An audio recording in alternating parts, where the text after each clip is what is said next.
Olá pessoal, tudo bem com vocês?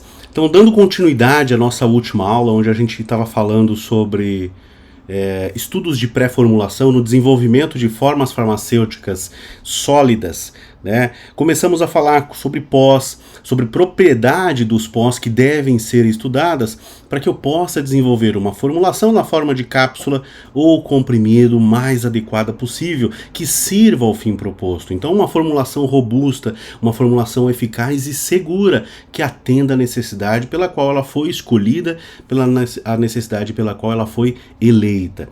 Então, alguns parâmetros a serem avaliados quando eu vou desenvolver essa formulação no estudo dos pós é garantir uma robustez e a validação do método que eu estou utilizando para manusear, para produzir, para processar aqueles pós. Não normalmente a gente vai utilizar os pós diretamente para a produção das cápsulas. Muitas vezes a gente precisa processar esses pós. Muitas vezes a gente precisa processar os pós para poder produzir comprimidos. Salvo engano, na última aula eu falei sobre o exemplo de fluxo dos pós, né? Tem pós que tem um fluxo muito bom, muito intenso, e tem pós que não tem fluxo bom. O que seria esse fluxo? Seria a capacidade de escoar, né? Gravitacionalmente, sem outra qualquer tipo de força, ele escoa naturalmente. Quando eu vou produzir cápsulas e comprimidos, eu preciso de pós que escoem com facilidade. Por quê? O equipamento ele é alimentado de forma automática. Se esse pó não tem boa escoabilidade, significa que em dado momento da produção, alguma cápsula ou algum comprimido não vai ter o seu preenchimento total. Logo, ela vai estar carregando uma dose menor do que a normal.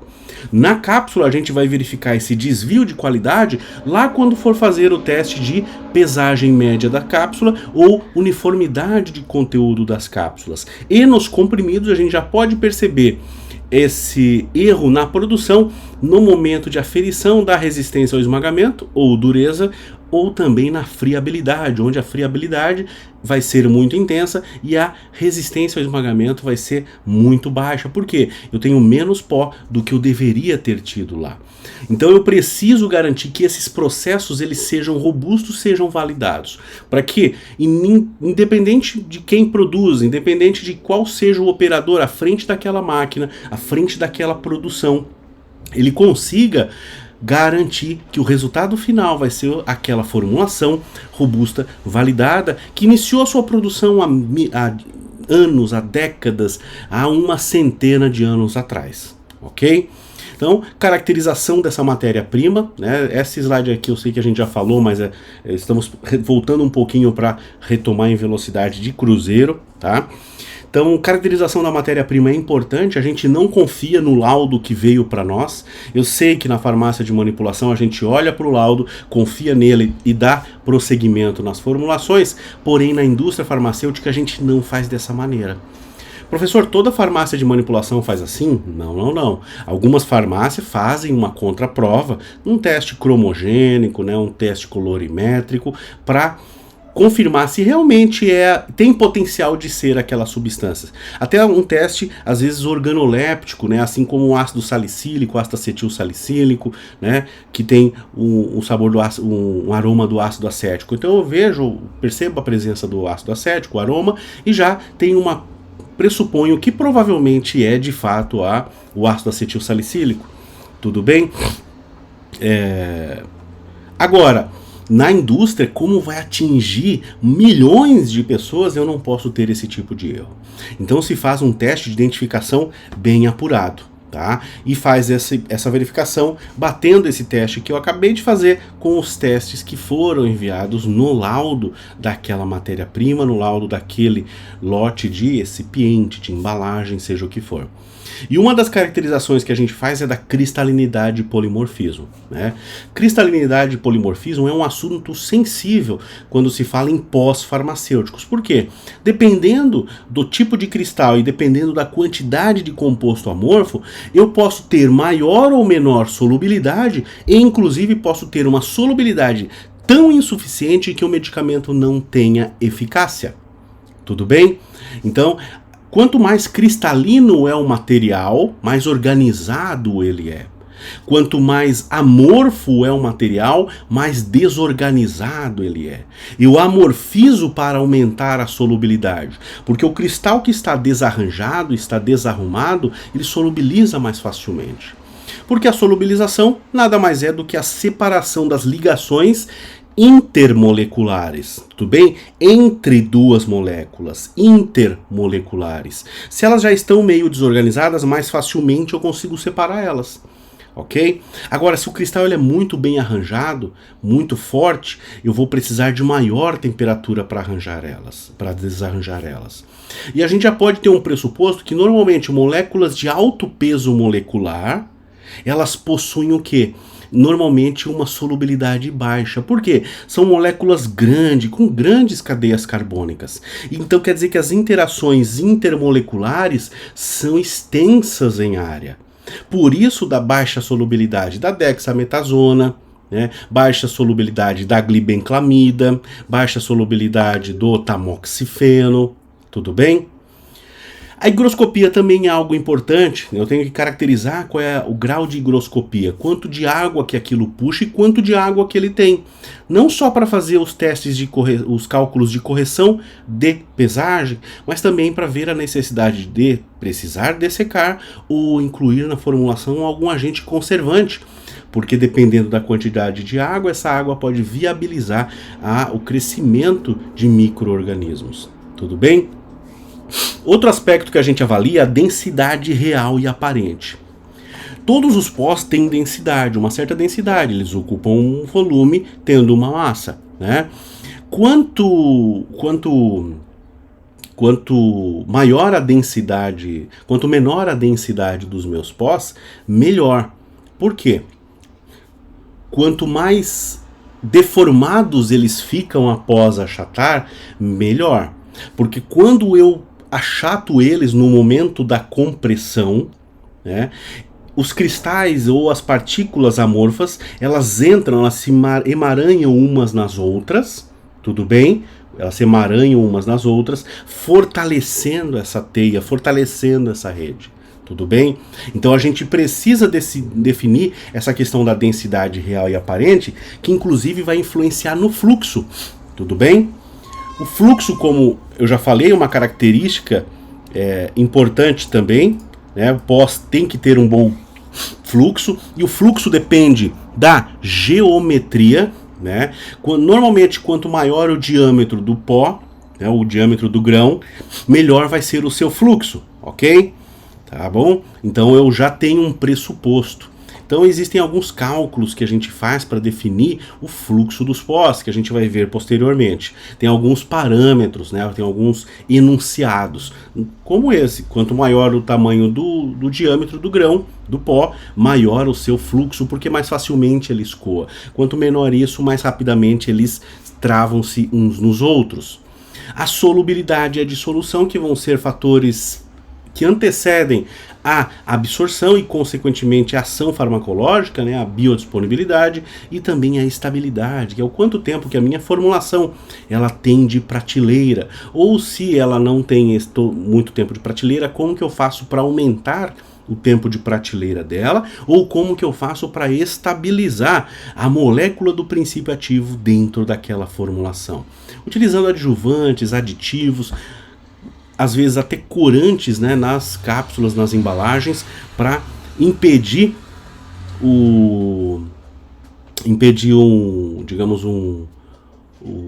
a agressão, né, por raios ultravioletas ou para moléculas fotossensíveis, ok? Então, na pré-formulação, a avaliação da partícula para nós é importante, e vamos falar aqui primeiro dos cristais e dos do amorfo, né? Como eu falei para vocês, tudo que é cristal, ele tende a solubilizar mais pobremente do que o amorfo, porque o amorfo já está desorganizado, já está desarranjado. Então, normalmente, a gente transforma fármacos cristalinos em fármacos amorfos para melhorar a sua solubilidade. Então, eu posso pegar uma dexametasona que é cristalina, né, amorfizar ela, e deixar ela mais solúvel do que ela é in natura.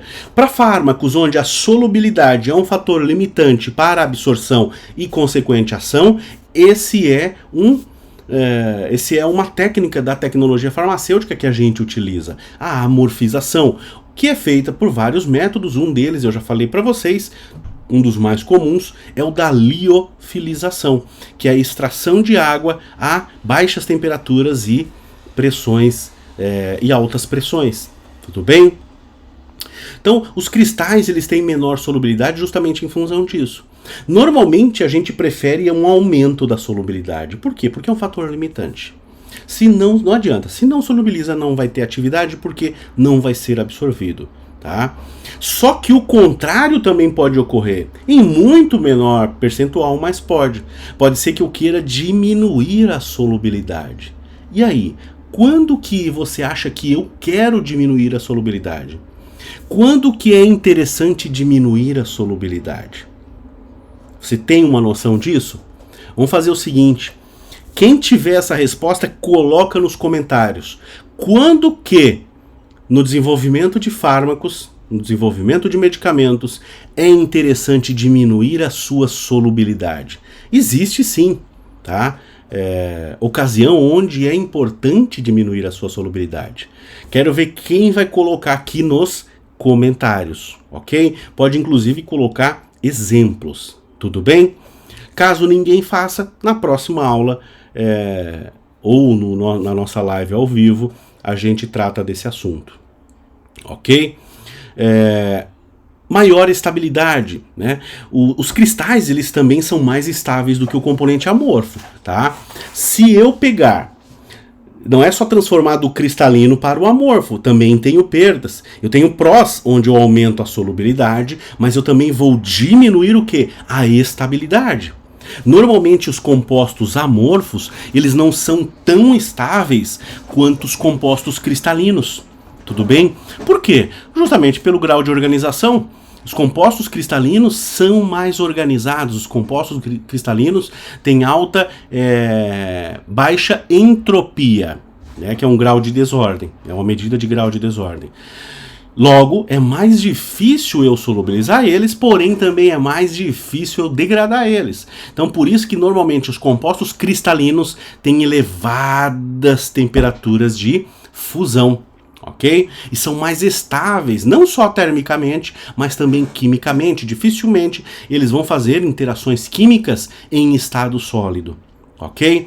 Já o composto amorfo ele é um composto que ele é altamente reativo, porque ele está disponível, as moléculas estão mais afastadas, estão desorganizadas, não há interesse comum entre elas. Logo, ele tende a ter um ponto de fusão muito menor. Às vezes nem tem ponto de fusão. O que a gente diz que o amorfo tem é um ponto de transição vítrea, onde ele vou fornecendo temperatura, chega um momento onde ele dá uma leve reorganização para melhorar a sua estabilidade, porém não o suficiente, então ele carboniza. Tá? Ele tem a transição vítrea e logo em seguida ele carboniza. E a transição vítrea está para o amorfo, como o ponto de fusão está para o cristalino. Tudo bem? Então vamos pegar um fármaco aí, o ponto de fusão do ácido acetil salicílico, em torno de 122, 123 graus Celsius. Tá?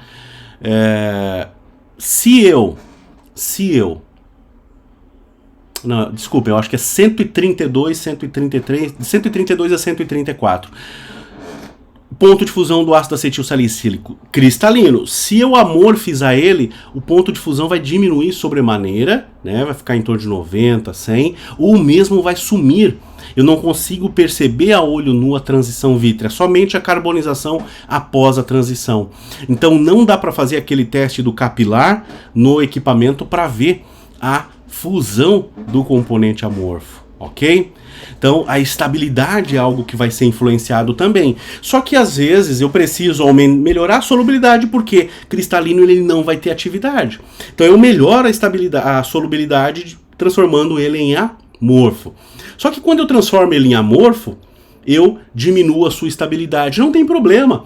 eu vejo qual é o tipo de estabilidade que ele tem e eu corrijo essa estabilidade com a minha formulação, ok? Eu corrijo essa estabilidade com a minha formulação, ou pelo menos tento corrigir. Dá para fazer em 100% dos casos? Não dá, tá? Mas é provável que na formulação a gente consiga corrigir a estabilidade para que ele tenha um prazo de validade de pelo menos 12 meses, tá? Com relação ainda à cristalinidade e o polimorfismo, o amorfo, em relação à geometria e granulometria mais uniforme, normalmente o cristalino ele é mais uniforme, né? Porque os cristais são praticamente todos do mesmo tamanho. Já o composto amorfo não. Lembrem do composto amorfo como se fosse o café solúvel, Nescafé. Vocês podem ver que os grãos eles são facilmente solúveis, muito mais solúveis do que o café normal em pó, porém eles são totalmente disformes, né? Então o que acontece?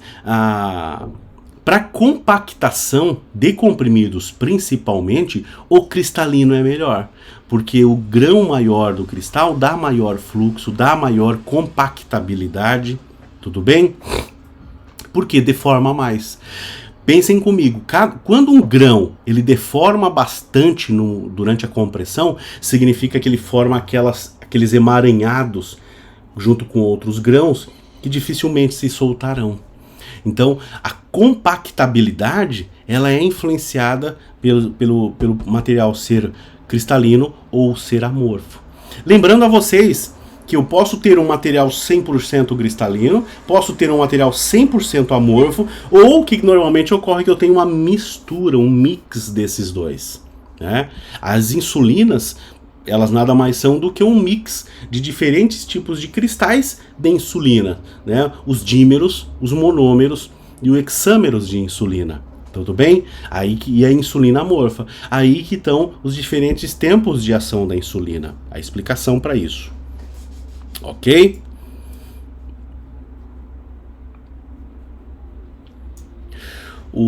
A densidade, pessoal. A densidade vai influenciar. O que é a densidade real e o que é a densidade aparente? Se eu pegar numa proveta, né, graduada e colocar lá, numa proveta de 100 ml, colocar 50 gramas de uma mistura de pós para compressão. Tá? 50 ml de uma mistura de pós para compressão. Se eu colocar lá dentro e não deixar nenhum espacinho dentro dela, ele vai me mostrar a densidade aparente dela. Daí digamos que esses 50 gramas de pó, na proveta de 100 ml, tenha dado 100 ml. Então quer dizer que a densidade aparente dele seria o quê? A massa, 50 gramas, dividido pelo volume de 100 ml. Só que aquela ali não é a densidade real, aquela ali é a densidade aparente. Se eu pegar aquela proveta ali e colocar um pano embaixo da minha bancada e eu estar usando aquela proveta que tem como base o plástico e ficar batendo ela, aqueles pós, eles vão se realojando lá dentro. Eles vão se realojando e vão mostrando a real densidade daqueles pós. Aí que está a densidade real. Tá? Quanto mais diferente for a densidade real da densidade aparente, melhor vai ser a compactabilidade. Por quê? Significa que aquele pó pode ser muito pressionado. Facilmente ele é pressionado e ele se mantém compacto. Se um pó tem a densidade real igual à densidade aparente, significa que é um pó de pobre compressão. Logo, ele não vai ser utilizado para produção de comprimidos, principalmente. Pode ser para cápsula, mas para comprimido não. Por quê? Para cápsula eu não preciso de compressão.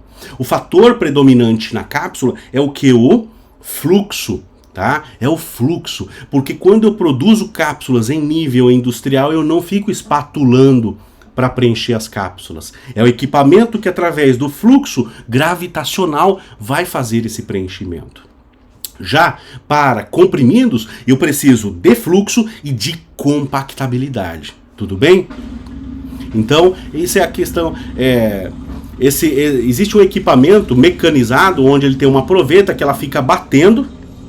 Essa proveta fica batendo depois de eu verificar a densidade aparente para determinar a densidade real. É o tapered test, né? Ou o test bulk, densidade bulk, ok? E outra, pessoal, Quando eu trato de cristalino e amorfo, a gente já falou da estabilidade, né? Olha só, o cristalino é muito mais estável do que o amorfo. Só que o amorfo ele é instável a um ponto onde, dentro da minha formulação, no prazo de prateleira, ele pode sofrer alterações. Vejam só, qual é a questão? O que acontece? Se eu pego um composto cristalino, amorfizo ele para ele solubilizar, produz uma solução. Né?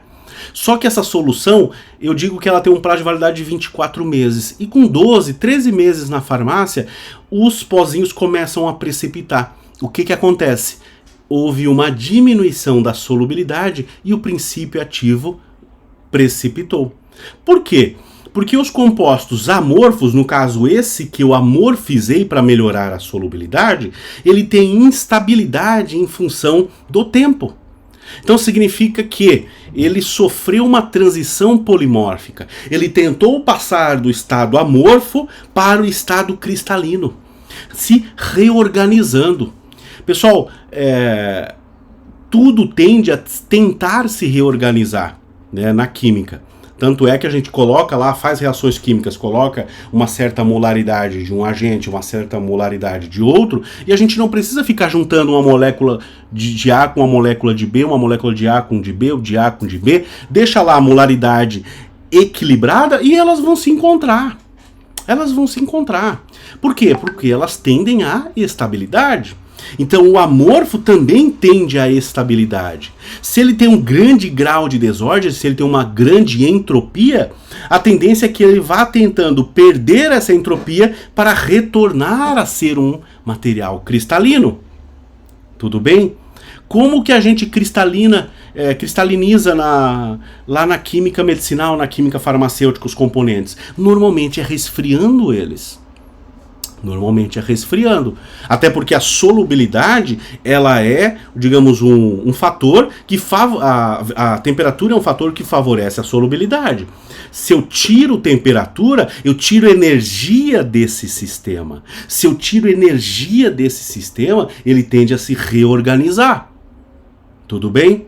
Logo, ele tende a voltar para um estado cristalino ou pseudocristalino. E essas transições polimórficas, elas podem ser influenciadas por recipientes, como eu falei para vocês, que não são inertes, eles são reativos, ele pode levar a uma transição polimórfica. Da mesma maneira como, dependendo da formulação, eu posso utilizar um recipiente para favorecer a sua estabilidade, né? Então, isso vai depender de cada formulação, tudo bem?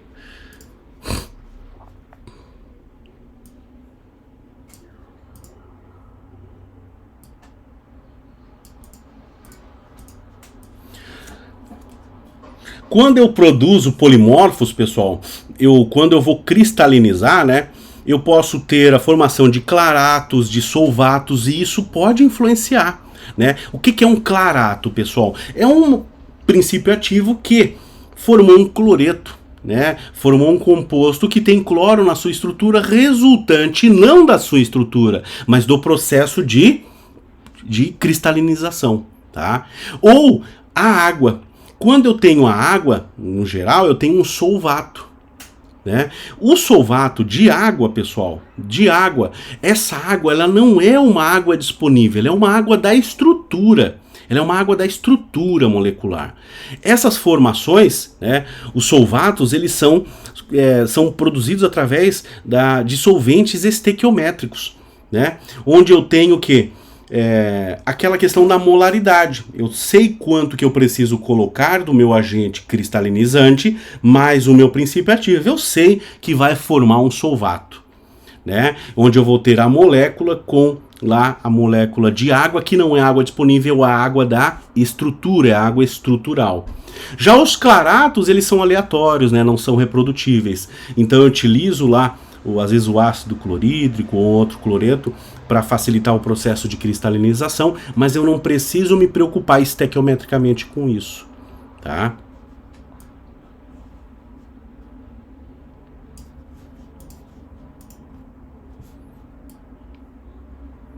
Ainda, pessoal, isso aqui deveria ter sido antes, a gente já falou, né? A cristalinidade e polimorfismo é a possibilidade das substâncias orgânicas se organizarem de diferentes maneiras, né? Aqui fala da energia, ó. Então, a energia da rede cristalina, né, determina diferentes estabilidades do cristal. E a gente pode ter diferentes tipos de cristais. Cristais cúbicos, ortorrômbicos, aciculares, né? A consequência é que eu tenho diferentes solubilidades, higroscopia e estabilidade. Solubilidade, higroscopia e estabilidade. E a estrutura fundamental do cristal determina diferentes hábitos. A gente chama de hábitos cristalinos, né? Então, quando a gente vai pegar um artigo, um paper em inglês, um paper gringo ou qualquer outra língua não a portuguesa, eles vão falar hábitos cristalinos. Hábitos cristalinos nada mais são do que os cristais. Um hábito cristalino é o formato dele. Ele pode ser, digamos, um paralelepípedo, né? Um retangular, ele pode ser um quadrado, né? Ele pode ser acicular, que é a forma de uma agulha, ortorrômbico, e ainda ele pode ser de diferentes faces. Ele pode ser de 6 faces, 8 faces, 7 faces, tá? Pensem num pensem num diamante como romanticamente a mídia mostra para nós. É aquele cristalzinho com aquela pontinha embaixo, multifacetada. Aquilo ali é como se fosse um cristal, né? Um cristal de um fármaco. Ele pode se apresentar dessa maneira e normalmente é dessa maneira que ele se apresenta, com diferentes hábitos cristalinos de diferentes faces, tá? Quanto mais organizado é esse cristal, menor vai ser a sua solubilidade. Porém, também maior vai ser a sua estabilidade. Então, com relação à geometria da partícula, pessoal, a geometria da partícula influencia diretamente no fluxo, né? Partículas esferoides têm melhor fluxo e a natureza é simples de entender, quanto mais redondinha, mais escoa. Porque se assim a gente pensasse, se a gente pegar um caminhão de brita, aquela pedrinha meio quadriculadinha, meio disforme, né? Normalmente tem 3, 4, 5 faces, e pegar esse caminhão, virar no ângulo de 45 graus, a brita escoa, porém não muito. Agora, se a gente pegar, digamos, essas pedras redondinhas, bem levezinhas, que existe, areia de praia, ela vai escoar muito maior, muito melhor, muito embora o tamanho dela seja menor. Porque a gente não está falando somente agora em tamanho de partícula, tá? A gente está falando da geometria. Quanto mais arredondada, melhor, porque escoa mais facilmente. Porém, o tamanho de partícula também pode influenciar. Se a partícula é realmente muito pequena, muito pequena, ela vai ter baixa compactabilidade. Logo, não vai ser não vai ser eleição para quando eu vou produzir comprimidos ou comprimidos principalmente.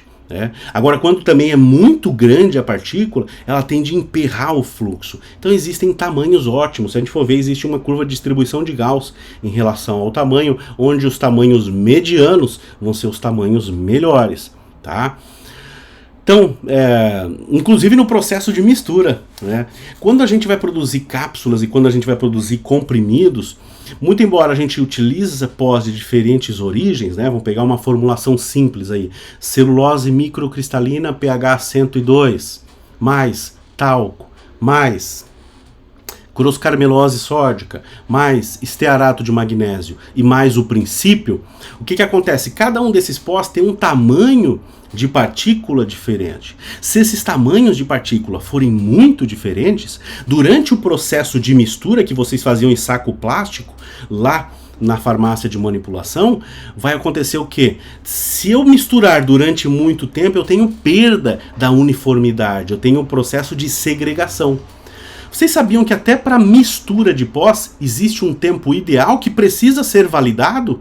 Que precisa ser robusto, ele precisa ser validado para garantir a robustez.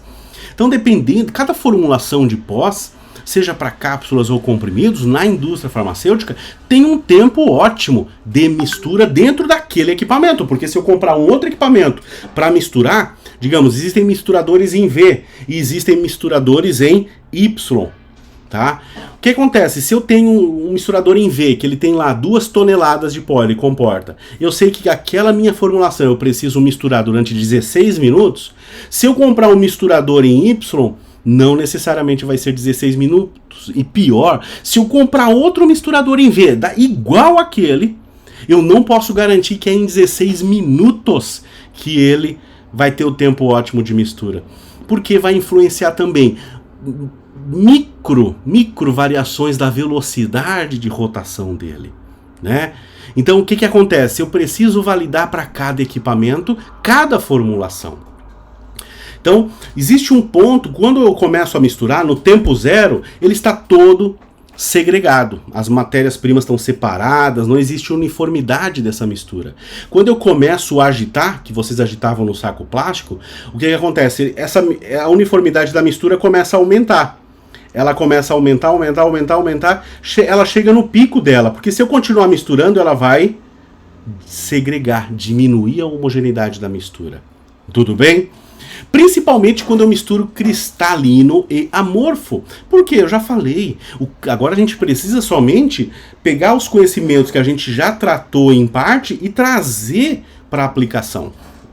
Os materiais cristalinos, eles têm mais uniformidade no seu tamanho, enquanto os materiais amorfos, eles têm diferentes tamanhos. Eles têm formas diferentes, granulometrias diferentes, tamanhos de partícula diferentes. Então o amorfo ele vai ser pior nesse processo de mistura, né? Então muitas vezes, até durante a mistura, eu não pego todos os componentes, coloco junto e inicio a mistura. Se eu tenho um componente amorfo, normalmente eu pego os cristalinos, mexo eles de lá. Comecei o processo de mistura com 5 componentes, sendo que a formulação tem 7. Misturei 5 componentes durante 7 minutos, durante 10 minutos, para não confundir. Aos 10 minutos eu acrescentei mais um. Depois, com 12 minutos, acrescentei mais outro e com 13 minutos finalizei a mistura. Então eu divido o material, né, conforme a capacidade dele segregar. Ok? Quem que segrega mais facilmente? Quem tem tamanho de partícula muito pequeno ou quem tem tamanho de partícula muito grande. Ok? E isso tudo vai influenciar no processo de fabricação.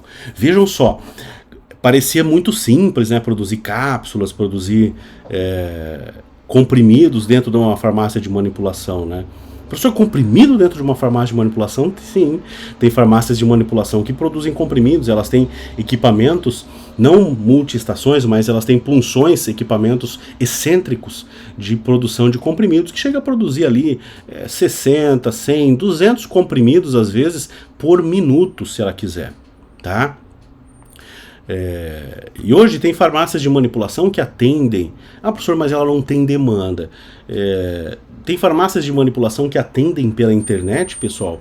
Tem inclusive no Mercado Livre, que você vai ver uma formulação deles ali, né? Eles produzem, já tem vendidas lá 20, 30, 50 mil unidades daquela formulação. Então eles produzem sim em larga escala. Eles ligam o equipamento e produzem em larga escala e colocam à venda, né?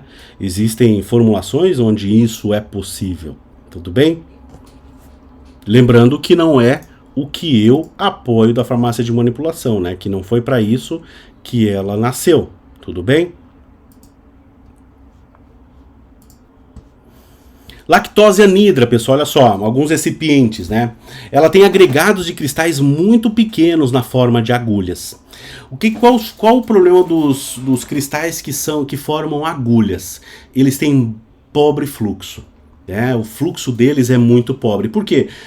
Pensem numa agulha mesmo, né? Um cristalzinho que parece um gravetinho. Então, isso microscopicamente, tá, pessoal? Não é que tu vai ver ali, parece um jogo daquele de varetas que você jogava quando era pequeno, olhando a olho nu, tá?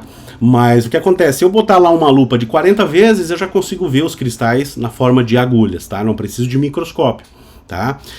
Mas o que acontece? As agulhas, elas ficam entrelaçadas e elas não facilitam o fluxo.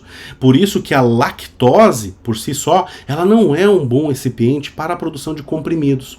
Eu preciso transformar ela num material que seja bom o suficiente. Ou eu tenho já a lactose Super Tab, que eu compro ela do meu fornecedor já com essa especificação, onde ela é formada de grãozinhos, esferazinhas, ou eu granulo essa lactose anidra, né, que a gente vai ver quando produzir comprimidos especificamente aqui, e daí utilizo ela, tá? Os hidratos normalmente são cristais médios cúbicos, né?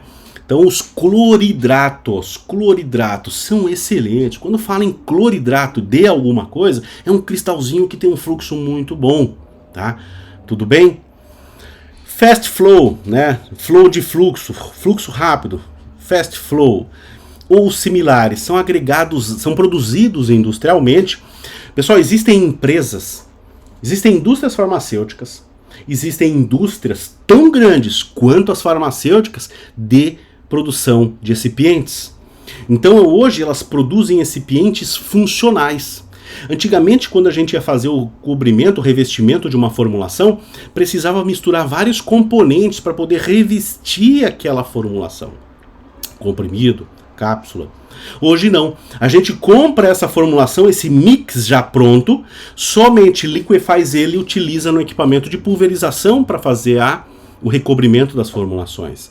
E também existem as mesmas indústrias que produzem os recipientes que são próprios para várias funções. Uma delas que a gente compra muito são para a produção de comprimidos. Né? Então ter recipientes que facilitem o processo de compressão, não necessitando passar por etapas de granulação, é excelente. Por quê? É aquilo que eu venho falando desde lá do começo, né? Se eu diminuo o número de processos dentro da minha cadeia produtiva, eu diminuo a possibilidade de errar. Se eu diminuo a possibilidade de errar, eu diminuo a possibilidade de ter variações. O meu método fica mais robusto e a eficácia e principalmente segurança do meu medicamento é melhor para o consumidor final e, inevitavelmente, também para mim como produtor. Tudo bem? Dá mais segurança. Ok? Então, os fast flow eles são agregados arredondados, coesos de pequenos cristais, num tamanho excelente que facilita fluxo e facilita compressão. Então, esses componentes eles são mais caros, é muito mais caro do que eu comprar uma lactose anidra, do que eu comprar uma celulose microcristalina pH 102, tudo bem? Até a própria celulose microcristalina, né, eles já produziram a celulose microcristalina de pH 200, né, que é 200 micra o tamanho da partícula dela, fazendo com que ela seja esférica e tenha um fluxo muito melhor. São realmente materiais mais caros, só que eles diminuem a possibilidade da necessidade da utilização da granulação, que é um método até meio que arcaico hoje na indústria farmacêutica, tá?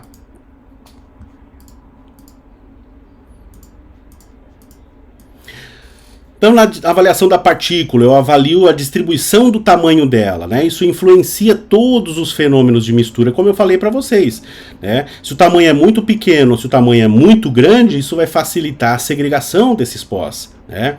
E, inevitavelmente, vai influenciar na uniformidade do processo de enchimento volumétrico de uma cápsula, ou, se não, da matriz de compressão daquele comprimido. Então, o fluxo, para mim, é super importante. Eu preciso que esse fluxo seja excelente para garantir esse processo. Então, uma das primeiras coisas que eu faço antes de iniciar o processo de produção de comprimidos é verificar quais são os componentes da minha formulação que vão facilitar não só a sua compressão, mas principalmente o fluxo. Eu, particularmente, sempre prefiro trabalhar com recipientes de granulometria maior, né? Como a lactose Super Tab, como a celulose microcristalina pH 200, são mais caros, só que elas eu economizo retirando processos dessa cadeia produtiva e facilitando com que a minha formulação final ela tenha menos componentes.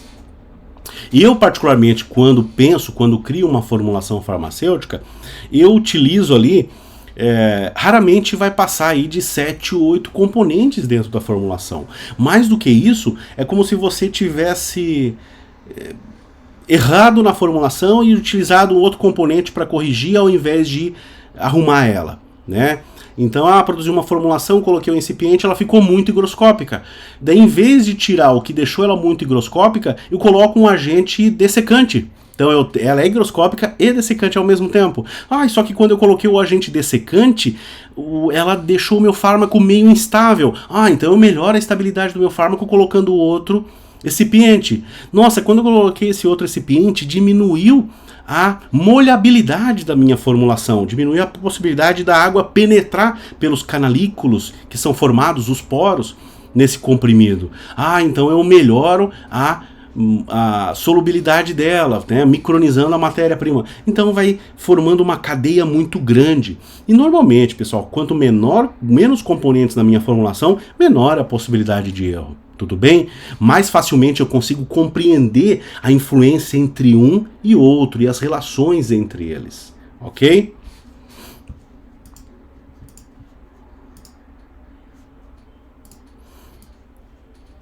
Então, na distribuição do tamanho, eu posso utilizar moinhos de martelo para unificar, né? Como eu falei para vocês, pós muito pequenos ou pós muito grandes, ou quanto maior essa variação, pior no processo de mistura, logo pior no fluxo, pior no enchimento das máquinas, né? Então, normalmente a gente tende a uniformizar o tamanho dos pós, deixar eles mais próximos em tamanho possível.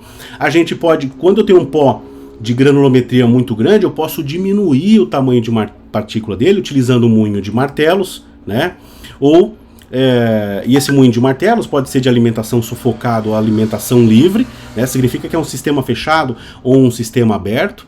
Normalmente no sistema fechado eu tenho aumento de temperatura, então se o meu princípio ativo ele for termo instável, eu não vou utilizar esse método ou não utilizo ele assim fechado, né? Posso utilizar moinho de bolas, posso, né?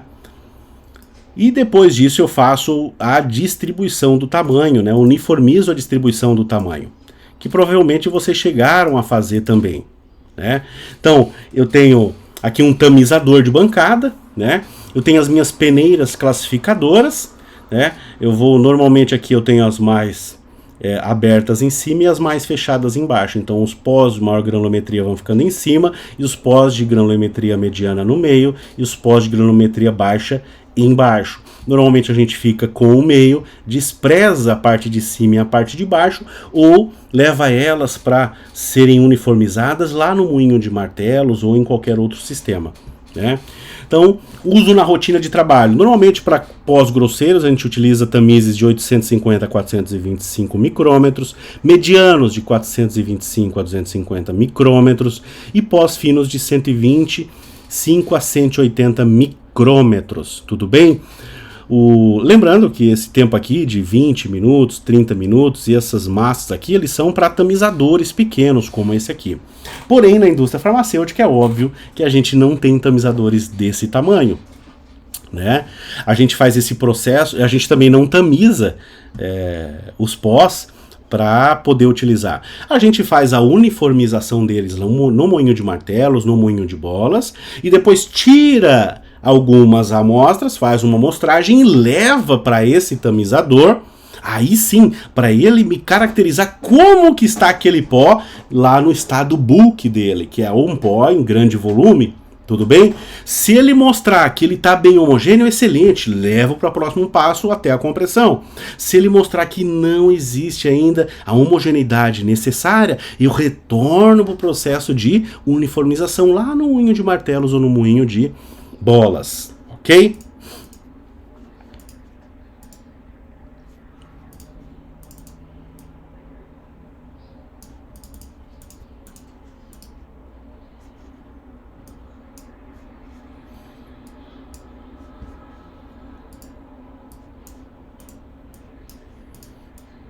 O que acontece, pessoal? Aqui é a distribuição do tamanho de partículas. Bora lá. Eu posso analisar isso por microscopia, né? Mas não é microscopia daquelas de 40 vezes, digamos 100 vezes, né? No máximo ali 10, 20 vezes eu já consigo ter uma noção do tamanho das partículas, tá? Às vezes até uma lupa, aquelas lupas que a gente utilizava lá na botânica, né? Quando trabalhava com fitoterápicos já era suficiente. Né? E existe uma correlação na distribuição do tamanho da granulometria com a biodisponibilidade. Existe. Tanto é que a gente já falou sobre o processo de micronização. né? O que seria micronizar? Seria diminuir o tamanho de partícula para aumentar a área de contato com fluidos orgânicos, melhorando a sua solubilidade e, consequentemente, biodisponibilidade. Então, no fundo, o que a gente quer é a biodisponibilidade. Quando eu diminuo o tamanho de partícula, eu melhoro a biodisponibilidade. Tá? Vamos pegar um fármaco que tem pobre biodisponibilidade. Vamos lá. Um muito lipofílico. Né? Ele vai ter baixa solubilidade com baixa biodisponibilidade. Né? A solubilidade é um fator limitante. Vamos pegar aí.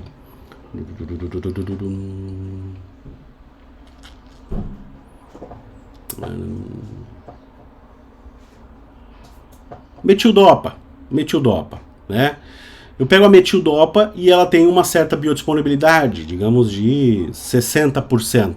Tá? Tem como melhorar essa biodisponibilidade dela utilizando a mesma dose? Tem. Eu pego a metildopa, eu micronizo ela, né? Esse processo de micronização em pequena escala é como se eu colocar o pó dela dentro de um tamiz, pegar o pistilo e em movimentos circulares, sem imprimir muita força, praticamente só o peso do pistilo, ir diminuindo, pulverizando aquele pó. Daí quando eu vou ver a biodisponibilidade, ela subiu para 85%, excelente, ótimo. Isso porque ela tinha um fator limitante, né, que era a solubilidade. Se eu tenho fármacos que já têm uma solubilidade boa, vamos pegar como exemplo o metronidazol, né? O que acontece? Eu micronizar não necessariamente vai melhorar a sua biodisponibilidade, porque eu não tenho a solubilidade como um fator limitante.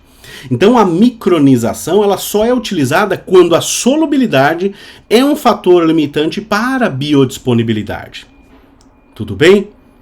Outras técnicas, além da microscopia, que utiliza na indústria, tá, pessoal? Isso utiliza mesmo na indústria.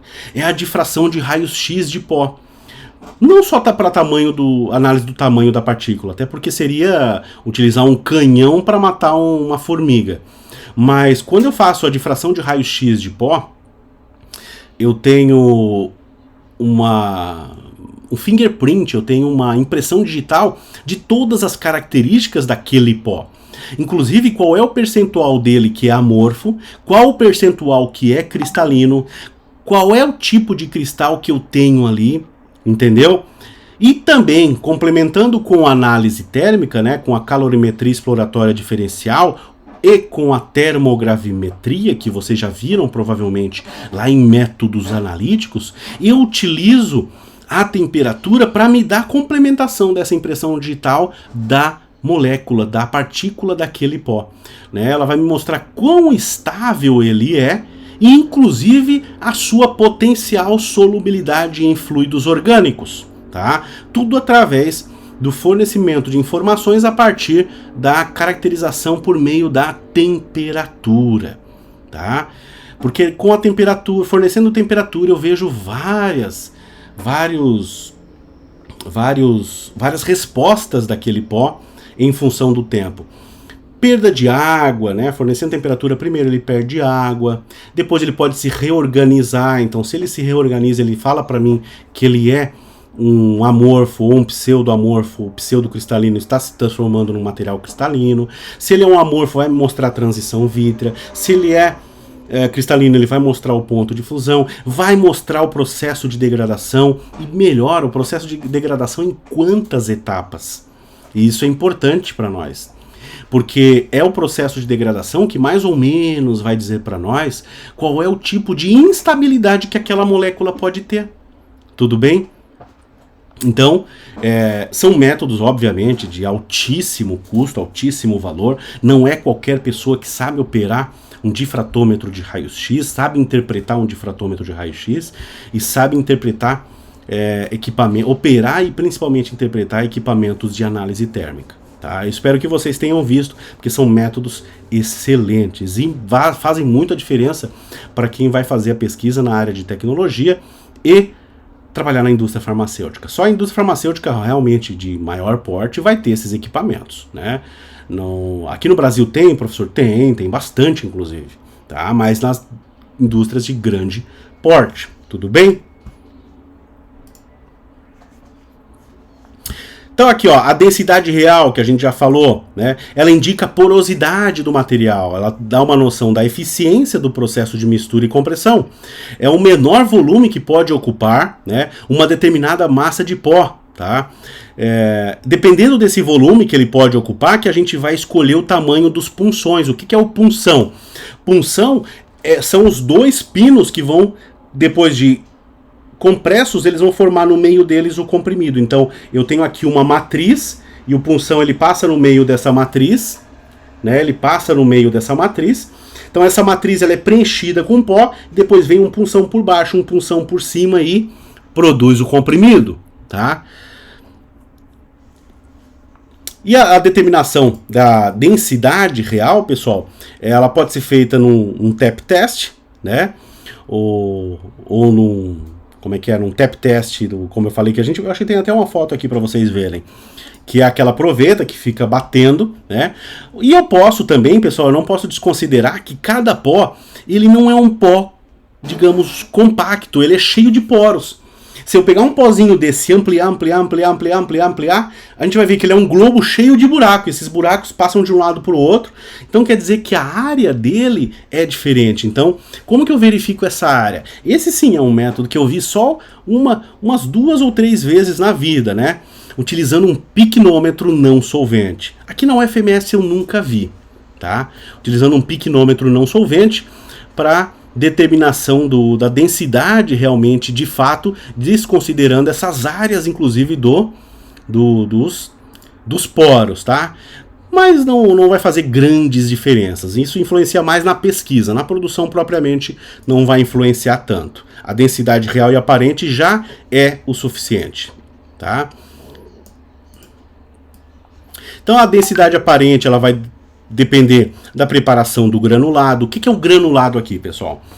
Se eu não estou trabalhando com lactose supertab, com celulose microcristalina ou qualquer outro recipiente fast flow, eu vou pegar os recipientes que têm baixo fluxo e vou granular eles. Grosso modo, o que é granular? Pegar aquele pó, espalhar e borrifar nele, né, uma solução alcoólica de polivinilpirrolidona. E depois misturar, vai ficar pastoso, vai ficar uma massa, como se fosse uma massa de cookies. Não sei se vocês já fizeram cookies, mas parece uma massa de cookies. Então eu faço aquilo lá, tal, espalho na forma e coloco a secar dentro de uma estufa industrial. Depois de seco, eu pego aquilo e trituro. Um pozinho que era bem fininho, agora ele é um pozinho maior, ele é um agregado de pós. E ele é o chamado granulado. Tá? Depende também da técnica de produção dos fármacos, né, do princípio ativo, se utilizou liofilização, se fez um método de cristalização ou se fez um método de precipitação. Disso vai depender a densidade aparente. Então aqui tem um tapped density, um tapped test, né, que é aquela proveta, eu coloco e vejo a densidade inicial e depois de ela fazer toda a compactação e estabilizar, eu determino qual é a densidade real dela.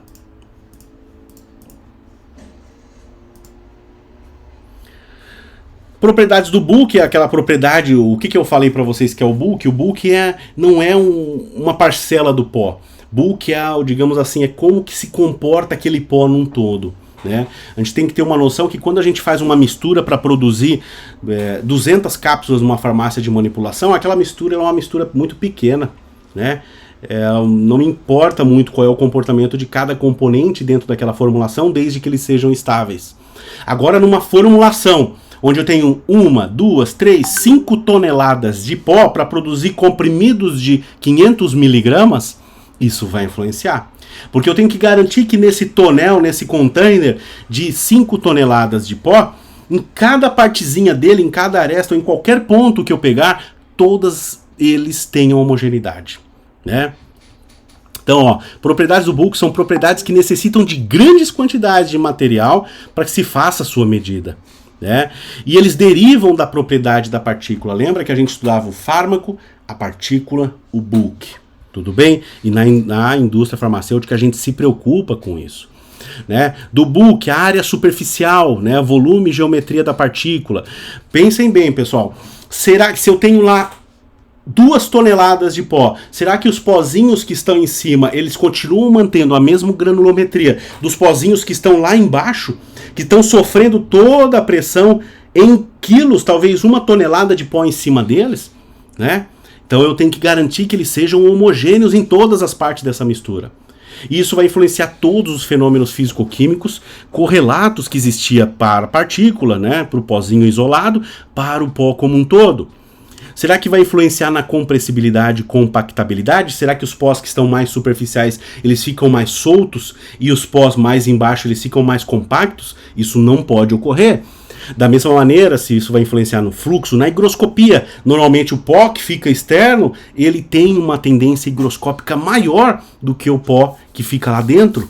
Eu não posso permitir que essas 5 toneladas de pó, quando venham alimentar o meu equipamento para a compressão dos comprimidos, os primeiros comprimidos que são produzidos com um pó que ficou mais na superfície, sejam comprimidos mais viáveis e que estejam de acordo, enquanto os últimos comprimidos que são produzidos, eles sofreram toda a pressão daqueles pós, fazendo com que diminuísse o seu fluxo, diminuísse o seu tamanho de partícula, influenciando na sua solubilidade e consequente estabilidade. Eu não posso.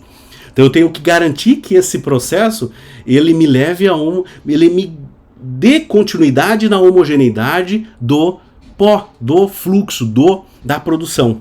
Tudo bem? Pessoal, compressibilidade e compactabilidade, né? Elas se relacionam diretamente no desempenho do material que está sendo comprimido. Então a gente vai pensar em compressibilidade e compactabilidade quando trabalhar com pós para a produção de comprimidos, ok? Porque quando eu vou trabalhar com cápsula eu não me preocupo com isso. Compressibilidade, a habilidade de um pó de diminuir no volume sob pressão. Ele diminui o seu volume sob pressão. Então, normalmente os materiais eles são compressíveis. A grande diferença é que nem todo material que é compressível, que ele sofre a compressão, ele se mantém comprimido. Normalmente os materiais se comprimem e depois eles tendem a retornar ao seu estado original ou próximo dele. É aí que está a compactabilidade. A compactabilidade já está na habilidade de um pó de ser comprimido, gerando uma formulação com dureza e friabilidade adequada.